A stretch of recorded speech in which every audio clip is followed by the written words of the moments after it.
On the night of July 19, 1996, the whole world watches as 54-year-old Muhammad Ali sets the cauldron ablaze at the Olympic Games in Atlanta. The sight of the Olympic gold medalist and three-time heavyweight boxing champion defying Parkinson's disease to light the Olympic flame warms public affection for a man who 3 decades earlier was a racial and political lightning rod. It was a great thing for the country. It was a great thing for Muhammad Ali. But if he were not sick, would America have allowed him to do the same thing? Muhammad Ali has been beatified in some ways because he's no longer threatening to the establishment. People forgot that there was a time when Muhammad Ali was very dangerous. He was dangerous in the ring. If he goes down again, it's over! Hey, I'm the greatest thing that ever lived! I still got the world! I still got the world! But some saw him as dangerous outside the ring. Out of all people, takes an Uncle Tom Negro to keep continually calling me by a slave name, which is a white name, Cassius Clay. He was against the war when, for the first time, we as Americans actually said, no, this isn't right. He was a champion when we were gaining black pride and civil rights. He was our moral conscience. He was our athletic dream. Muhammad Ali epitomized what we were all about in the 60s. He was on a spiritual quest, breaking out, coming out of Louisville, going on that search for meaning, going to the Olympics, coming back, meeting the dark forces, 3.5 years of exile while he's fighting for his life, and then coming out on top. It's the hero's journey, man. I'm going to save boxing. I'm good looking, clean living, cultured, and I am modest.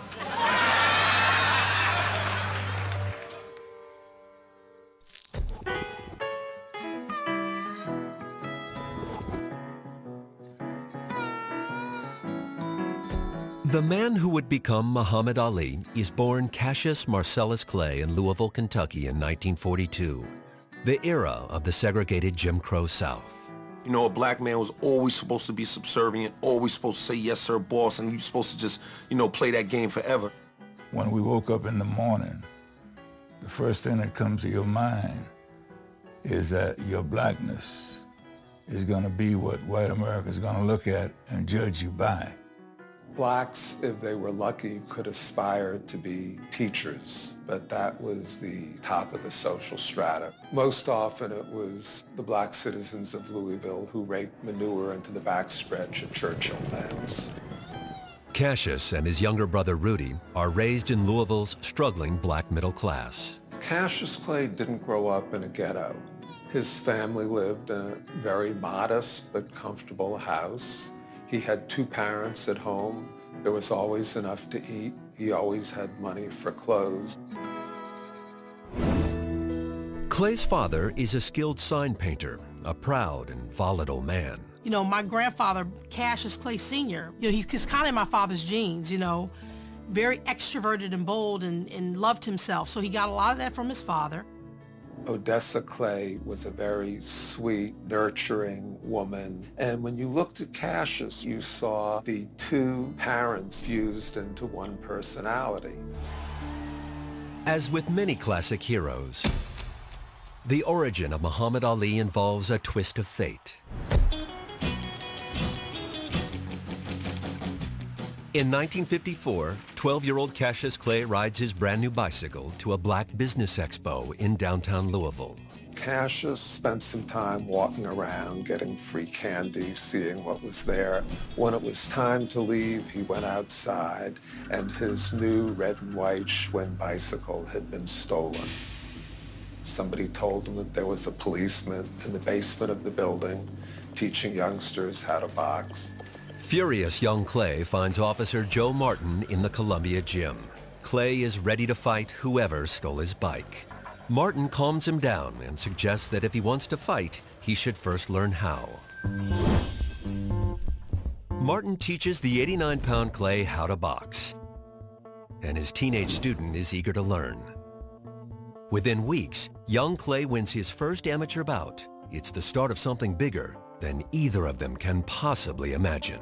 There was another black trainer at a black gym named Fred Stoner, who he also worked with. But Joe Martin was the person that was held up and put out front for the publicity. Here's the white policeman. He taught this young fellow how to box. It's a feel-good story. Ambitious, driven Cassius Clay becomes a national Golden Gloves champion. It's a TKO decision for Cassius Clay. Rock and roll pioneer Lloyd Price often gigs in Louisville. But despite the fact that his song Stagger Lee is topping the charts, he's got to find lodging in a guest house on the black side of town. There was a corner spot called Rivers Lounge, and I would go there because it wasn't far from the guest house. And this young Cassius Clay would always come by there, and him and his brother Rudolph was his name. And he said that he's gonna be the champion of the world. He always had a big mouth, you know. I'll be the champion of the world. You know, he had all this energy, and he was ambitious, and the young guys at that time wasn't thinking like he was thinking. John F. Kennedy is running for president in May of 1960 as 18-year-old Golden Gloves champ Cassius Clay wins the U.S. Olympic trials in San Francisco, then goes on to take the light heavyweight gold medal at the Summer Games in Rome. 1960, I'm in the Olympic Village in Rome, and this person is sitting on some steps, and he's got a gold medal around his neck, and he's talking about what he's going to do with his life in very loud terms. And the thing that caught me about him, I noticed all the women turned around when they got 5 yards away to take a second look. But despite all the attention he gets in Rome, Clay finds that Olympic gold still won't buy him a place at the table in his own hometown. Here we were being idolized as competing athletes on one hand, and then on the other hand, there were certain restaurants you couldn't go in. You know, it's not fun for people to tell you, yo, you can't eat here. It's irritating when people try to hold you down. You don't get up and start chanting, you know, you get up and start swinging.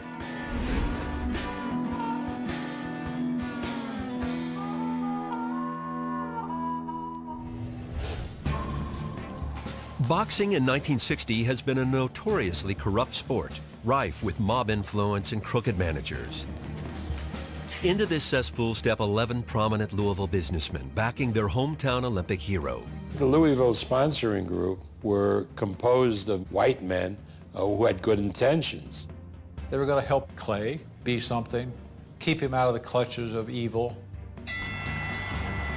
With the sponsoring group in his corner, the former amateur Olympian begins his professional career on October 29, 1960.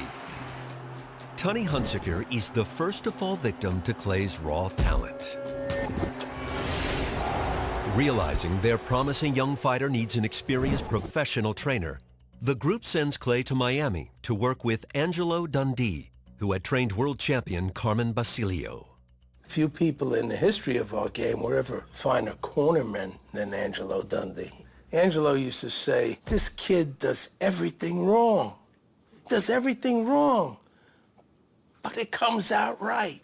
He did everything what they would characterize as being wrong, fundamentally. Kept his hands down, he swayed back and forth, he just pulled out of way of punches just by millimeters. Over the next 2 years, Dundee guides the unorthodox Clay to 19 victories in a row against a parade of heavyweights. Some are a challenge for the flashy young fighter. Most are not. Heavyweights were not known to be that fast, and that mobile, and that fluid. Guys couldn't hit him, especially heavyweight. He might be big and he might be tall, but if he messes with me, he sure will fall. Gaining self-confidence, Clay starts predicting the round his opponents will fall. That he's gonna knock him out in 4, he did it. He's gonna knock him out in 5, he did it. 7, he did it. You know, that self-confidence is amazing what it will do to you. You want to make a prediction in rhyme, or are you going to work on that for a while? Well, it'll have to be in rhyme every time. My father had to market his fights and doing poetry and making rhymes, and I never forget, I said, Dad, where did you get that from? And he says, you know, he goes, there's a wrestler, Gorgeous George. Gorgeous George. He would say he was pretty, and he would comb his blonde hair, and he had 2 chicks on his arm, and people would just hate him. They would just fill the whole auditorium just to see this guy get hit. Inspired by Gorgeous George, Clay creates his own supremely confident persona. Float like a butterfly, sting like a bee. Oh, rumble, young man, rumble. Oh! Ali's the archetype for a rapper. Cockiness, the brashness, the offensiveness, the abrasiveness. Hip-hop is about revolution. Hip-hop is a voice for the people. Ali is the people's champ. Ali is the revolution. The real dive will come on November the 16th, and in your hearts, you know I'm right. He's new to this game. He's got all these microphones and cameras in his face. He knows that there's a portion of the country that despises him and hates him. Ali was completely hip-hop. By 1963, Clay's audacious antics make him unpopular with many sports writers and boxing fans. There wasn't much that the older generation liked about Cassius Clay. The way he dissed them, laughed at their questions. A hint to the wise is sufficient. I remember seeing a Joe Louis fight. They asked him his reaction. He said, "I'm glad I win." Suddenly there was this guy who was not only articulate, but almost poetic, and with a great deal of braggadocio to boot. I am the man this poem is about, the next champ of the world. There isn't a doubt. If he told funny poems, it would be one thing. But he tells funny poems and tells you how great he is to have written them and how great a fighter he is, and he's the greatest of all time. That rubs some people the wrong way. He was the best at everything. He was the most beautiful, and he hadn't really proven himself yet, so people are looking at him like, who does he think he is? But the example of a proud, confident black man appeals to a young generation who admire the fact that Clay isn't afraid to represent. To African Americans, he was a source of pride in that he took great delight in who he was and in broadcasting it to everyone. Just to say that you love yourself and to have self-pride showed people that they can do the same. He made me feel proud to, to be a black man. He just represented a symbol of strength to me. I'm going to make boxing popular again. Me with my beautiful, colorful personality. 21-year-old Clay is eager to prove he's more than a pretty face. Now a top heavyweight contender, he campaigns to fight the reigning champ, Sonny Liston. He went after Sonny with a vengeance. I want that bear. And what's going to happen to him? Bear. What's going to happen to him? He might be great, but he'll fall in 8. He's driving a bus onto Sonny's lawn, and he's yelling, "I want the bear. Get the bear out here. Come on, bear." It was starting to get under Sonny's skin. Big ugly bear, I'm tired of hearing Liston. Everywhere I go, they're talking about Liston. I can't wait for him, and he's going to fall in 8. He really tormented Liston. And finally Liston said, yeah, I'll fight him. It'll be easy money. Everybody believed that Liston would annihilate this guy because he was all talk. If Sonny Liston whoops me, I'll kiss his feet in the rain. With a record of 36-1, Liston is a fearsome champion, a former mob enforcer with ties to organized crime. He's frightening. Sonny was a guy who was meant to hurt people. Sonny Liston was Godzilla. Sonny Liston was going to reign for 1,000 years. Adding to the foreboding sense of drama was the presence of members of the controversial Nation of Islam. Nation of Islam was an isolationist group. Elijah Muhammad wanted his own nation inside the United States. So it was scary. For the past few years, Clay has been studying the tenets of the Nation of Islam, as espoused by its leader, Elijah Muhammad, who preaches that white people are devils created by an evil scientist. But Clay is drawn to the basic message of black empowerment. It made him understand and promote, what is your history? What is your African history? Who are you? What is your name? Why do you have that name?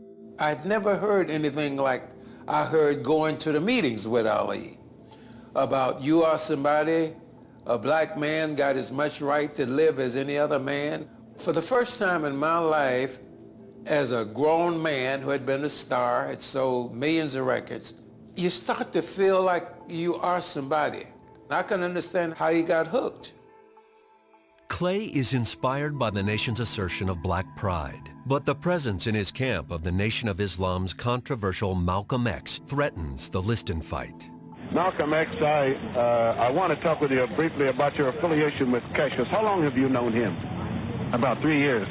Just months before, Malcolm X caused an uproar by suggesting that President Kennedy's assassination was a case of, quote, the chickens coming home to roost. You did not say that you were glad the president was killed. No, that's what the press said. The promoter fears that negative publicity will kill ticket sales, so Clay's camp gets Malcolm to leave Miami until the day of the fight.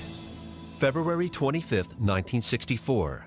Boxing experts and fans agree that Liston will clobber the Louisville Lip. They thought, well, even if it's going to be fast, it's going to be really ugly and bloody. Just what we fight fans want.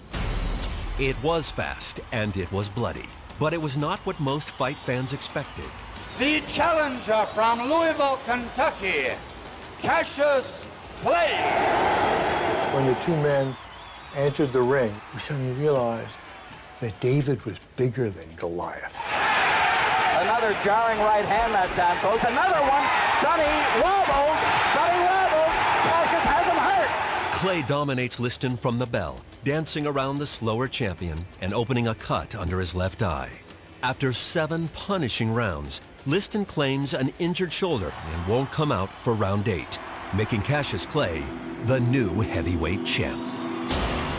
I don't have a mark on my face, and I upset Sonny Liston, and I just turned 22 years old. I must be the greatest. I told the world.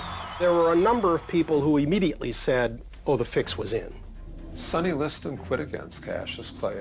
He was just getting beaten up. He didn't like it. He was a bully, and he couldn't take it. After his stunning upset of Liston, Clay holds a press conference that would only amplify the shock factor. Somebody said, are you a card-carrying member of the black Muslims? And he blew up. Clay confirms that he's a member of the Nation of Islam. And he said, I don't have to be what you want me to be. I'm free to be who I want.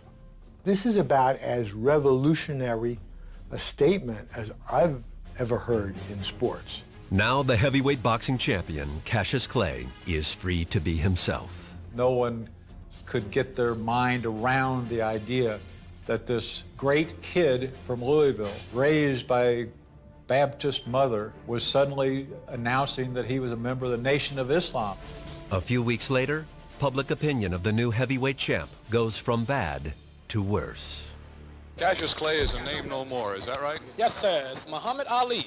Muhammad means worthy of all praises, and Ali means most high in the Asian African language. This is the toughest guy on the planet. He turns his back on Christianity. He turns his back on his family's name. And it began the split between people who loved him and people who hated him. My name is Muhammad. Y'all keep calling me Cassius. I'm tired of telling you. You know, you're intelligent. My name is Muhammad Ali, not Cassius. Was anybody special gave you the name? Yes, sir. My leading teacher, the most honorable Elijah Muhammad. Elijah Muhammad's influence is growing. Not only does he give Ali his new name, he introduces him to Sanji Roy, who becomes Ali's first wife in August of '64. Muhammad Ali had 4 wives: Sanji, Khalila, Veronica, and now Lonnie. I found the first wife in a strange way, maybe the most interesting. She was very firmly in love with him. Their honeymoon is short-lived. We no longer had Cassius Clay. We now had Muhammad Ali, who was a member of the Nation of Islam, which made him very unpopular. It was getting very hard to find a place where he could fight. Originally, the Liston rematch was set for Boston. Then Muhammad suffered a hernia. The fight was postponed. Boston washed its hands of it, and it finally wound up in Lewiston, Maine, which is one of the few places that would take it. Then, 2 months before the rematch, Malcolm X, who had broken with Elijah Muhammad to embrace Orthodox Islam, is gunned down by members of the Nation of Islam on February 21, 1965.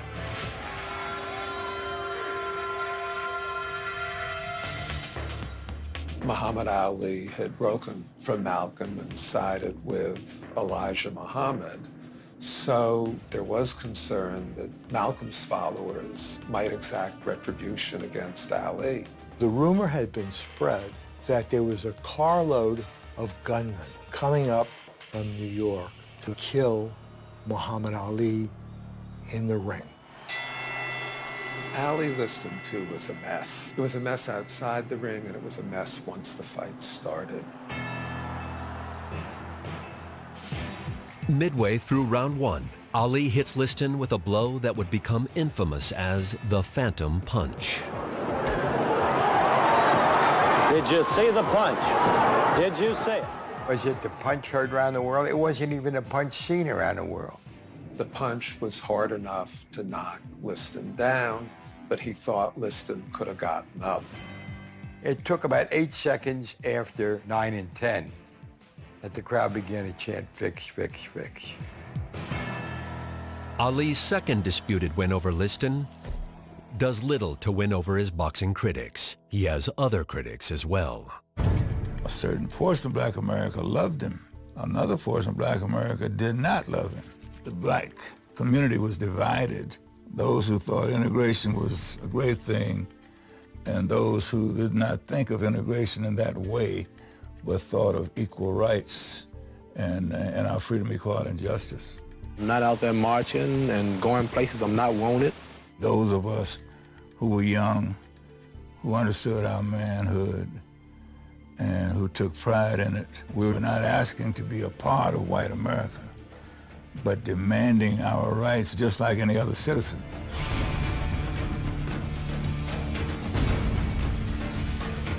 Ali's support of the Nation of Islam's separatist policy alienates many in the civil rights movement, including Floyd Patterson, who turns his November '65 bout with Ali into a social, political, and religious battle. He said a black Muslim has no place being heavyweight champion in America, and that he, as a Catholic, was going to bring the title back to this country. Floyd was a nice man, but his approach was what we call an Uncle Tom approach, doing all the things that white America wanted you to do. You ain't nothing but an Uncle Tom for white people. What's my name, Uncle Tom Negro? I'll jump on you now. What's my name? When Muhammad Ali got him in the ring, he became pretty cruel in his beating of Floyd.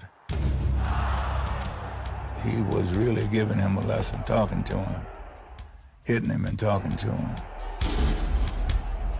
Ali would disable Patterson, then step back, admire his work, and then beat on him some more. I believe they're going to stop it. Ali beats Patterson by technical knockout. 2 months later, he sues his wife Sanji for divorce.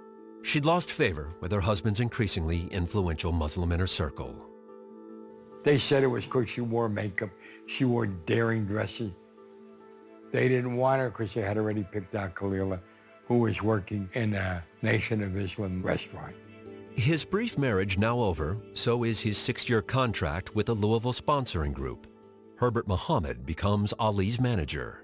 Herbert Muhammad was the son of Elijah Muhammad, who Muhammad Ali counted as his spiritual father. Herbert was an extension of that. Herbert Muhammad joins with pro football superstar Jim Brown and lawyer Bob Arum to form their own boxing promotion company, Main Bout. What we said was, the heavyweight champion of the world is boxing, and we should control boxing. But Main Bout can't control the U.S. Draft Board. Ali was rejected for service in '64 when he failed the written test. But the Vietnam War is escalating in February of '66, and the Army has lowered its standards.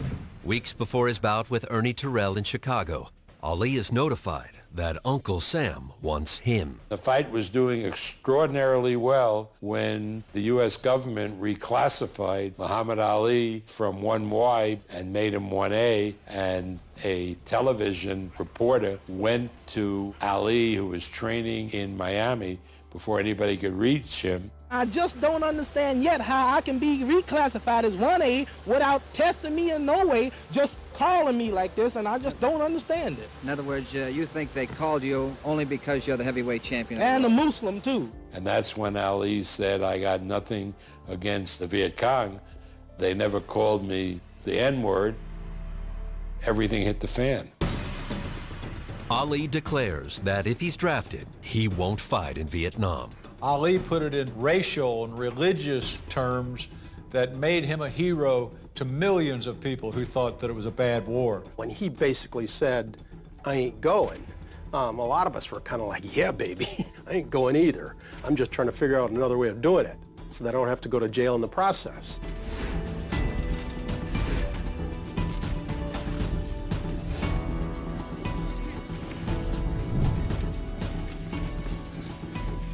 Well, then you're not apologizing for the unpatriotic statements that you made. That'll be taken up with the government. Ali's unpopular stand causes Chicago politicians to scuttle the Terrell fight, leaving his management looking for another fight in a new venue.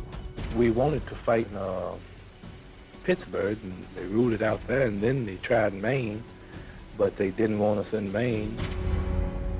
The growing controversy over his anti-draft stand makes Ali toxic in the U.S., forcing him to win his next 4 fights in Canada and Europe, where he's a bigger draw than ever. A point not lost on one Texas millionaire. I got a call from this real character, Judge Roy Hoffines, who owned the Astrodome in Houston, and he said, you bring that boy down here, nobody is going to tell him he can't fight here. Ali knocks out Cleveland Williams before a record-setting indoor crowd. Smelling another box office bonanza, New York hosts Ali's next victory over Ernie Terrell. Ali is now 28-0 in the ring and still 1A in the draft. In April of '67, he finally gets his draft notice and reports to the induction center in Houston to begin one of the longest, toughest fights of his life. Former world heavyweight champion Cassius Clay refused to take the oath of induction into the Army. The black Muslim fighter, who is also known as Muhammad Ali, was immediately stripped of his title by the World Boxing Association. When a guy says he's not going to fight for his country, that irritates a whole lot of people. He moved from the sports pages to the front pages. Within days, Ali is stripped of his license to box in all 50 states. 9 top Negro athletes meet with Cassius Clay to discuss his anti-draft stand. Jim Brown and Bill Russell organized a summit meeting in Cleveland. Clay's induction refusal cost him his title, and he faces a possible 5-year prison sentence. The Army was willing to make a deal. They were willing to guarantee that he'd go in special services and he would be able to box. Behind the scenes, Herbert Muhammad, as a businessman, looked upon that as a possible option. The meeting started with them talking to Ali about accepting the deal. You wouldn't have to worry about being a soldier as such. You can do public relations. But Ali's attitude was, nope, don't want a deal. 2 weeks later, Ali is convicted of draft evasion in federal court. Sentenced to 5 years in prison and banned from boxing for 3 years, he remains free while his case is appealed. Whatever suffering or punishment I may have to take, it'll all be because of my religion. He was unafraid of the political repercussions, unafraid of any cultural repercussions, unafraid of losing money. He said he would probably fight again, but it was okay if he didn't. Long as he believed that he was the people's champ, that was good enough for him. A month after his conviction, Ali marries 17-year-old Belinda Boyd with the approval of Nation of Islam leaders. She fully supports her husband's refusal to be drafted. He said, I can't kill anybody. I just said, trust me, you'll be the greatest man ever lived if you don't go. Facing 5 years in prison and unable to fight while appealing his case, newlywed Ali needs to earn money, so he embarks on a college lecture tour. I would like to hear this from you, and I want the world and the cameras to hear. Who's the heavyweight champion of the world? The student audiences loved his opposition to the war in Vietnam, but they were very much opposed when he spoke to them against the idea of interracial dating, against the idea of living in the same community. During those 3.5 years that he wasn't fighting, basically the only two things that he was doing was going on college campuses, and the other was being on television with Howard Cosell. What do you say to that? I predict the fans will be angry at the experts for misleading them so much. I think that his relationship with Howard Cosell was critical to his acceptance by America. Howard had the deepest respect for the champ. Howard many times privately defended Ali and Ali's right to express himself and the right to feel the way he felt about where we were with civil rights at those times. But Howard also didn't take any punches. If he felt like Ali had overstepped his bounds, he would confront him. It was part of the chemistry of these guys. You had two gigantic egos.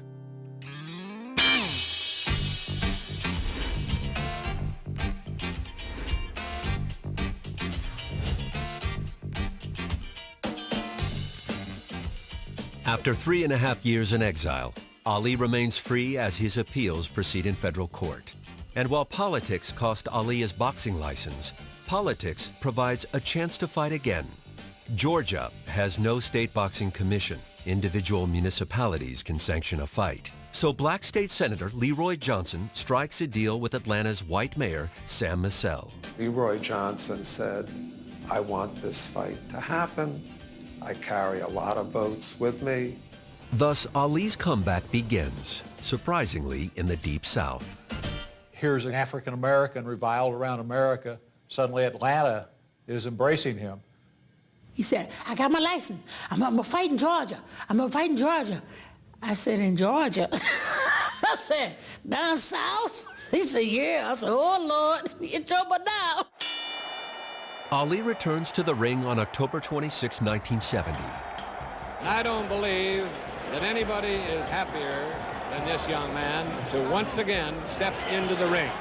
28-year-old Ali was stripped of his title, but he's never lost a fight, and Jerry Quarry is not considered competitive. Ali opens a cut over Quarry's eye in round 3, and the fight is stopped. Inactivity is deadly for any fighter. And for Muhammad Ali to have come back and still display the incredible hand speed and fluidity that he showed was amazing.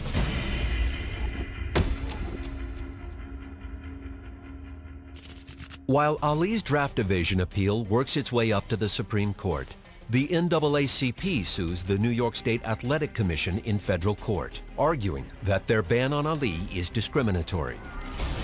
Their ban is lifted. Free to fight in New York again, Ali stops Oscar Bonavena at Madison Square Garden in December 1970. It's over! Ali is the knockout winner! Setting up a title shot against Joe Frazier for an unprecedented $5 million purse. Now we have a chance to see who the real champion of the world is. That was revolutionary. You know, $2.5 million apiece. Wow. Back then, that was a vast sum of money. Even Mickey Mantle was not making that much money. Well, let Joe Frazier talk all he wants. We got a few rounds to straighten all this mess up.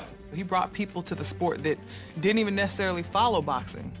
They just liked Muhammad Ali. I have fixed up the round that Joe Frazier will go down. You got this person who's standing up and he's been stripped of his title. People wanted to see, who is this guy? His fights meant more than just the sport of boxing. His fights were like a fight for justice. Ali was carrying the weight of everything. I don't think it's possible to overstate how much Ali embodied the hopes, aspirations, beliefs of young people in general and young African Americans in particular. Joe's gonna come out smoking, and I ain't gonna be joking.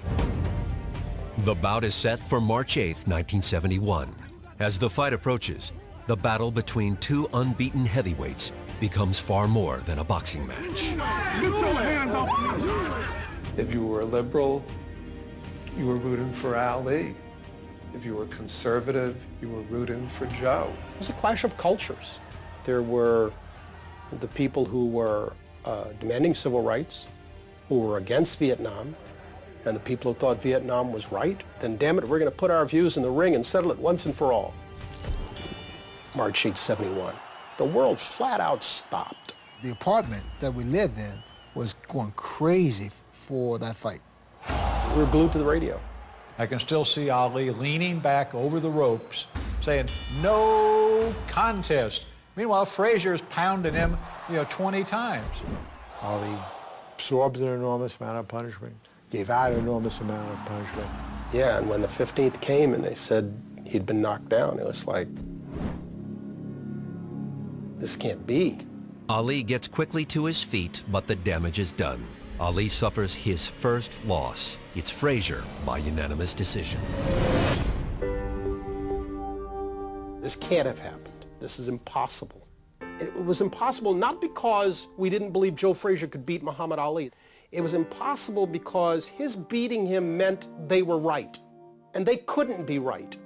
And the right-wing idiots and the hard hat guys and the ugly Americans, they were standing in the way of history. They were standing in the way of change. They were on the side of wrong. And so they couldn't be right. They just couldn't. In the first blush of defeat, Ali was gracious and elegant. He was perfect in giving Frazier credit. I've been always handing out the defeat, so now I'm defeated, and now I can see how other people felt.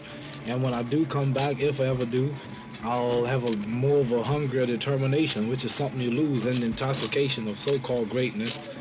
By the next morning, he'd been robbed. He went on every late-night talk show. He convinced half of America or more that he had won a fight, and it killed Frazier.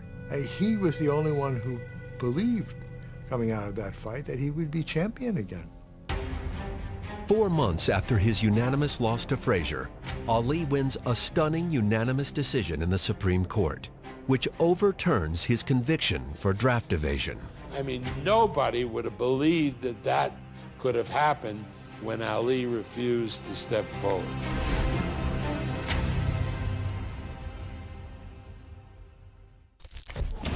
With prison no longer looming, Ali is free to renew his quest to reclaim the title that had been taken from him, a title now held by George Foreman. Ali's momentous match against Foreman is an event unlike anything boxing has ever seen. In 1974, promoter Don King and a consortium of backers make a deal with Zaire's strongman, President Mobutu Sese Seko, to host a worldwide live satellite broadcast of the Rumble in the Jungle. Ali basically showed that he could transcend the sport. He brought half of the media of the world to Kinshasa, Zaire. 10 long years after he first shook up the world, 32-year-old Ali is once again challenging a heavily favored champion. Foreman was the second coming of Sonny Liston. Remember, this wasn't an ordinary heavyweight. This was a guy who could knock down walls. Everybody felt that Ali was going to get hurt. This was this was a monster. I was so afraid that George Foreman was going to kill Ali. Both fighters train in Zaire for the bout on October 30th, but it's Ali who is embraced by throngs of African fans. It's unreal the amount of people, 10 to 15,000 people in the crowd following him, just shouting his name. Ali Boumaye. Ali Boumaye. He'd say, stop the car, and he'd get out, and he'd, Boumaye, Boumaye. He just wanted to create a crowd. Pretty soon you couldn't even walk across the street. All of that worked in Ali's favor. I mean, he was playing psychological games. He's punching voodoo dolls. He's got people beating on drugs. The champ is here. The champ is here. Me and maybe one other person thought he could beat George Foreman. He believed it. He believed it. Ali's confidence isn't shared by many boxing experts. But during the fight, Ali would add rope-a-dope to the lexicon and a great new chapter to his legend. Ali stands back, ties his man up, leans on the rope. Ali goes back on the ropes, and the ropes go back more. And Foreman misses by that much. Wild left hand is not scoring. Angelo sends his corner guys around to the corners. He says, tighten the ropes. And Ali's saying, oh, leave him. Ali formed In his mind, he formed a rope-a-dope right there and then. To take that kind of punishment from a guy like George, you know, who knocked most guys out like they were rag dolls. I can't fathom taking those kind of blows from a guy who punches that hard. Those punches could crack ribs. How could you take this in your body? And Ali was taking it. And Foreman was punching himself out. I had predicted that Foreman was going to annihilate him. And in between rounds, when he started to wear George down, he said, "Hey, big fella, what do you think now?" Knock George out. When Muhammad Ali put George down, he had proven that he is indeed the greatest. The great man has done it. Ali beats Foreman. Humiliates him. He stops and he says, "Fellas, you'll never know what this means to me." That should have been his retirement. How can you top that? You've went through the trials, your ups and your downs, your glory times. This is the time to retire. He had proven the point. You can't go any further once you prove the point. And there's something about the romance of athletics that is hard for people to give up. For him, every fight was another drama, another circus, and he loved every minute of it. All those available ladies, all this love and admiration. It's very hard to walk away from that.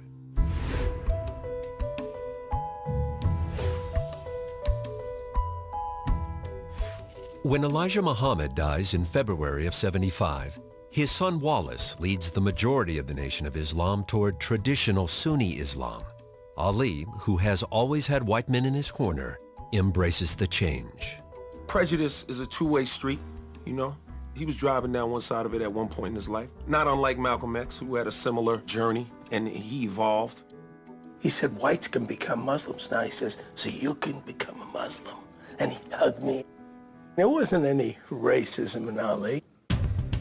Later that year, Philippine President Ferdinand Marcos plays host to the third Ali-Frazier fight, the Thrilla in Manila, on October 1st, 1975. They'd been the two most dominant fighters of their time. Towards the end of their career, oh, here they are again in this big fight, and this is going to be the culmination of it all. For both fighters, it would also mark the beginning of the end. The fight took place at about 11 a.m. Manila time.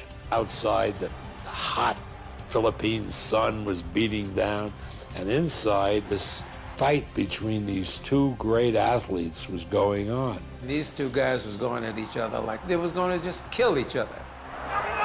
They both took an enormous beating. They were both heroic that night. After 14 rounds of battle in the sweltering heat, Frazier and Ali, both mentally and physically spent, go to their corners to await the final round. That moment that you're sitting in on your stool, your eyes swollen shut, or your legs are gone, you're totally exhausted. You look across and see your opponent, and he is just as in bad shape as you are.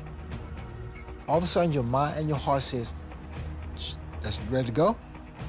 And either you answer yes or no. Most guys say no. The special ones say yes. Ali was the one who said yes.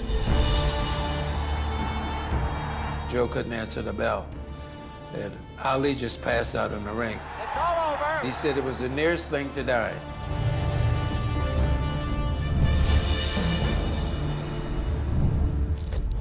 In the year after his punishing victory over Frazier, Ali defends his title 4 times, including a brutal 15-round win over Ken Norton.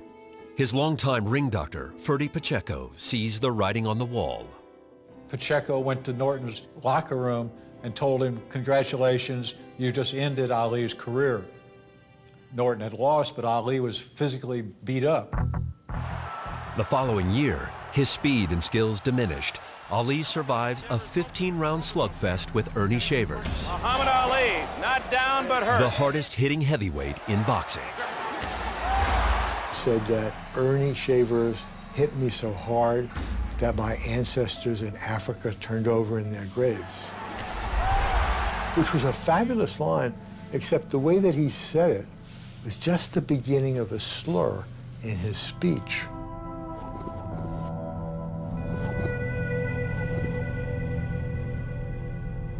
In February of '78, Ali loses his title to Leon Spinks, a novice with just 7 fights under his belt.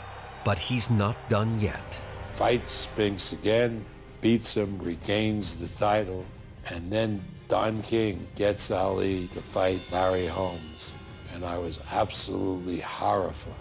The Holmes bout is set for October 1980, a year after Ali's last fight against Spinks. His deterioration is evident. Even to those of us who never looked at Ali with clear eyes, it was clear that he was done. Holmes wins by TKO in the 11th round, the first time Ali has ever failed to go the distance. Whatever damage had been done to Ali in all of these 12, 15-round fights, all of that had come together to leave him a shell of what he once was. A year later, Ali steps into the ring one last time to fight Trevor Berbick on December 11th, 1981. The whole family went, and up until the fight, we were begging him in his hotel room, don't fight, you don't need to do this anymore. After the loss to Berbick, Ali finally calls it a career.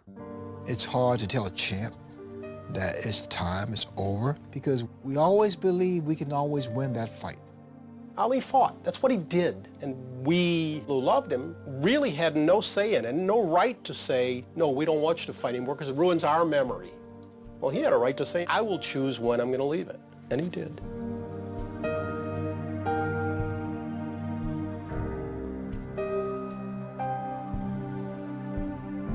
The first few years of retirement were hard for Ali. He was no longer in the spotlight as heavyweight champion of the world. But the worst thing was that the Parkinson's syndrome was becoming clearer and clearer. When you stay in the ring too long, it's going to really start wearing down on you, and that's exactly what happened to my father. Ali's Parkinson's syndrome is made public in 1984.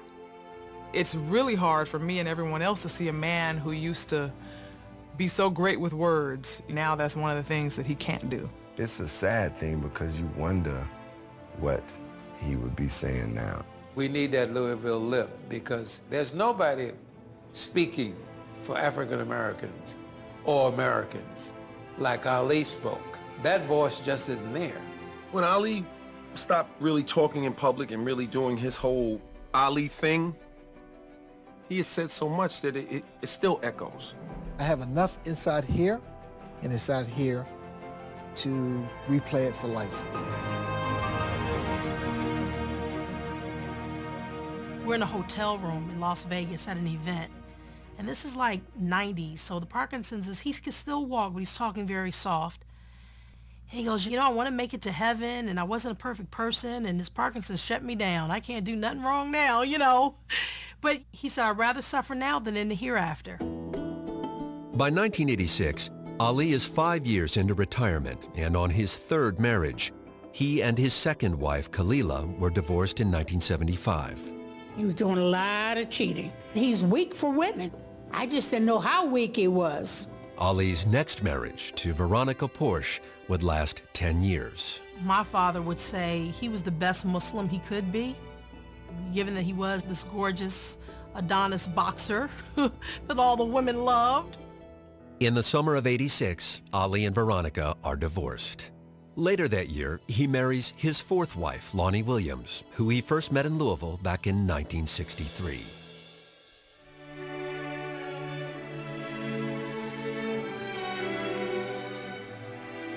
In 1996, Ali would make a memorable return to the global spotlight.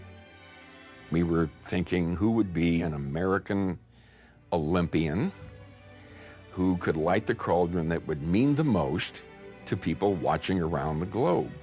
Ali was the guy who made the most sense. And it was not met with wide open endorsement. There were some people who said, well, he was a draft dodger, wasn't he? Misher and Ali's longtime friend Howard Bingham work out a deal in which they agree to keep Ali's torchlighting role a secret. Howard Bingham calls me, your dad's lighting the torch. Don't tell anyone. Just call your sisters and brothers. And I'm in a control room at the bottom of the stadium with 26 cameras and, directing the world feed. But even down there, in the bowels of the stadium, I could hear what was going on up there. And I never dreamed that it would be that strong and that powerful. You know, when my father gets nervous, he shakes more. So he's shaking the torch, and I'm like, oh, Lord, they're going to burn down the stadium. There was a part of me saying, oh my God, look at Muhammad, feeling sorry. But then there was the other part of me said, for God's sake, that's Muhammad Ali. To have predicted in 1967 how much Ali and his personality would resonate around the world 20 or 30 years later, there were a lot of people that would have said that will never happen. The transformation of Ali from the most hated man in America to this beatified Ali of today. A complete reversal. But those of us who believed we were in the right back in the 60s, this simply validates it. That, hey, you finally came around. You know, you couldn't stop the march of history. He saw where it was going. He pointed the way. You hated him for it, but you couldn't stop it. Ali is awarded the Presidential Medal of Freedom in January 2005. Later that year, the nonprofit Muhammad Ali Center opens in downtown Louisville, not far from where his bike had been stolen over 50 years before.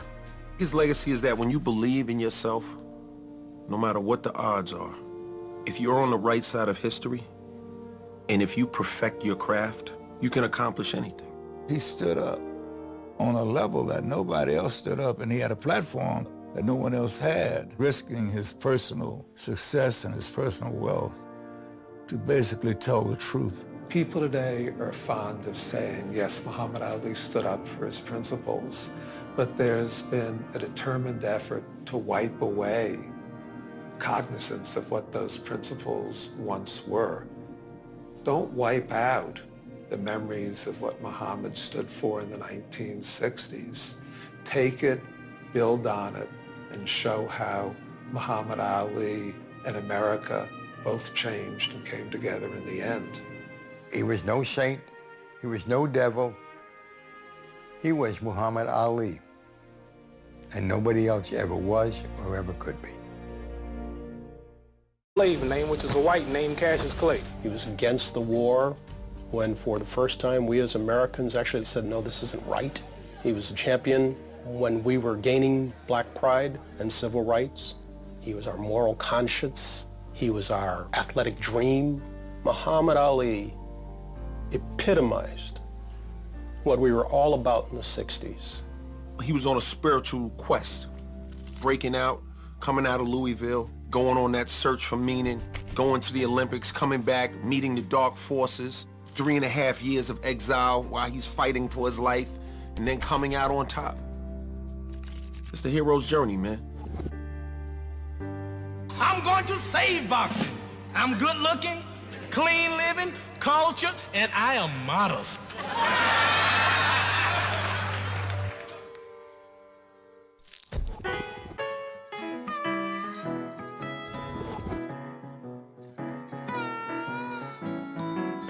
The man who would become Muhammad Ali is born Cassius Marcellus Clay in Louisville, Kentucky in 1942, the era of the segregated Jim Crow South. You know, a black man was always supposed to be subservient, always supposed to say, yes, sir, boss, and you're supposed to just, you know, play that game forever. When we woke up in 1954, 12-year-old Cassius Clay rides his brand new bicycle to a black business expo in downtown Louisville. Cassius spent some time walking around, getting free candy, seeing what was there.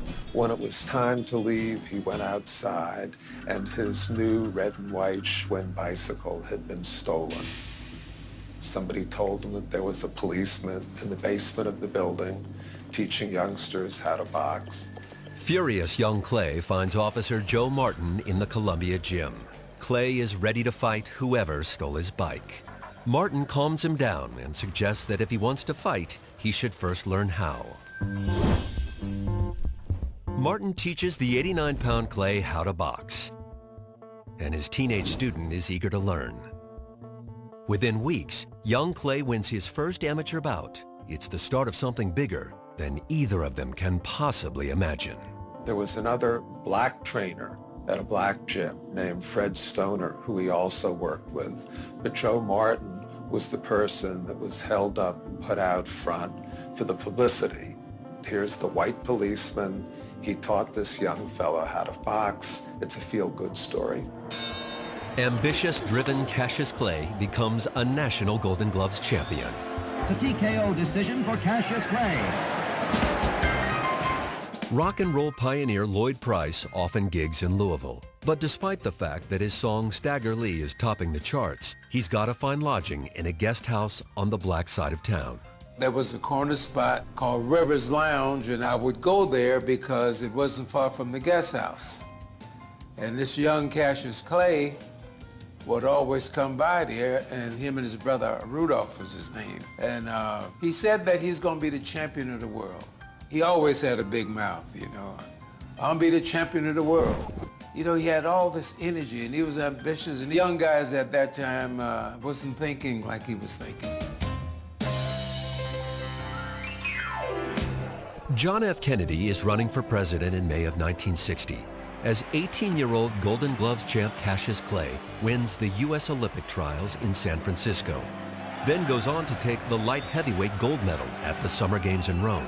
1960, I'm in the Olympic Village in Rome, and this person is sitting on some steps, and he's got a gold medal around his neck, and he's talking about what he's going to do with his life in very loud terms. And in the morning, the first thing that comes to your mind is that your blackness is going to be what white America is going to look at and judge you by. Blacks, if they were lucky, could aspire to be teachers, but that was the top of the social strata. Most often it was the black citizens of Louisville who raked manure into the backstretch at Churchill Downs. Cassius and his younger brother Rudy are raised in Louisville's struggling black middle class. Cassius Clay didn't grow up in a ghetto. His family lived in a very modest but comfortable house. He had two parents at home. There was always enough to eat. He always had money for clothes.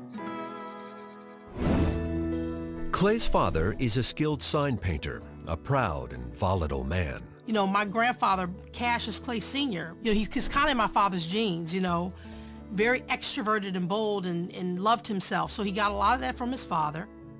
Odessa Clay was a very sweet, nurturing woman. And when you looked at Cassius, you saw the two parents fused into one personality. As with many classic heroes, the origin of Muhammad Ali involves a twist of fate.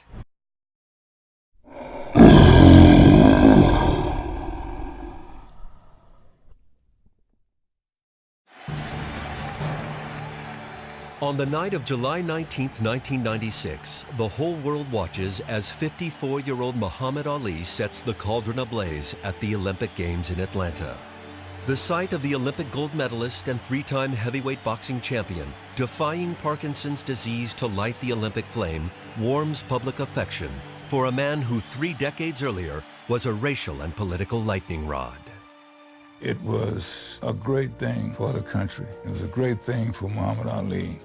But if he were not sick, would America have allowed him to do the same thing? Muhammad Ali has been beatified in some ways because he's no longer threatening to the establishment. People forgot that there was a time when Muhammad Ali was very dangerous.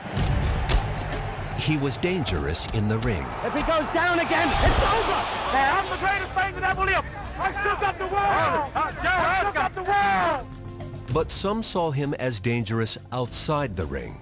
Out of all people, takes an Uncle Tom Negro to keep continually calling me but